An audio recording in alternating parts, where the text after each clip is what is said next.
Nous avons parlé à plusieurs reprises du mouvement Raj et de ses avancées en marche et sur le campus, en particulier au début du mois de mars. Raj a travaillé dur pour impliquer les étudiants dans le conflit politique et a trouvé un service gratuit fourni par des pionniers ignorants de Facebook, Beaucoup ne lisent pas, et s'ils lisent cette lecture passe inaperçue et pensent que nous attaquons certaines pages pour faire du bruit.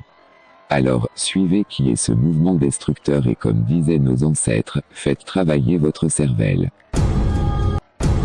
Le mouvement Raj a été fondé par Hakim Haddad dans les années 90, 1993, alors que l'État algérien avait complètement refusé d'accréditer ce mouvement ésotérique, sauf ces dernières années. Hakim Haddad est un Algérien de nationalité française qui a grandi à Paris, dans les années 80 aux années 90. Il a rejoint un mouvement français appelé SOS Racisme, où il a créé une branche spéciale pour la défense des Arabes et des Africains en France appelée « Touche pas à mon pote ».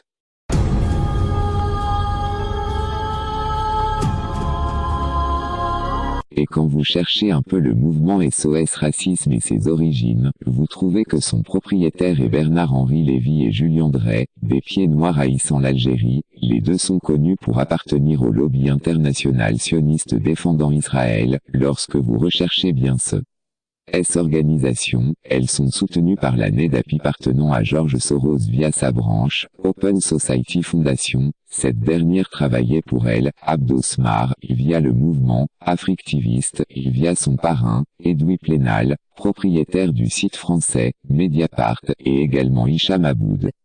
Via l'organisation IREX, tout travaille pour la même aile de différentes manières. Bonsoir, nous sommes le samedi 23 février. Et je voudrais m'exprimer au travers de cette vidéo au regard de ce qui est en train de se passer en Algérie. Peut-être certains le savent, peut-être d'autres ne le savent pas, mais l'Algérie pour moi c'est quelque chose de très important parce que j'y suis né. J'y ai passé les 10 premières années de mon enfance et que mes ancêtres sont encore enterrés en Algérie et que tout au long de ma vie, l'Algérie a été présente à mes côtés dans mon cœur.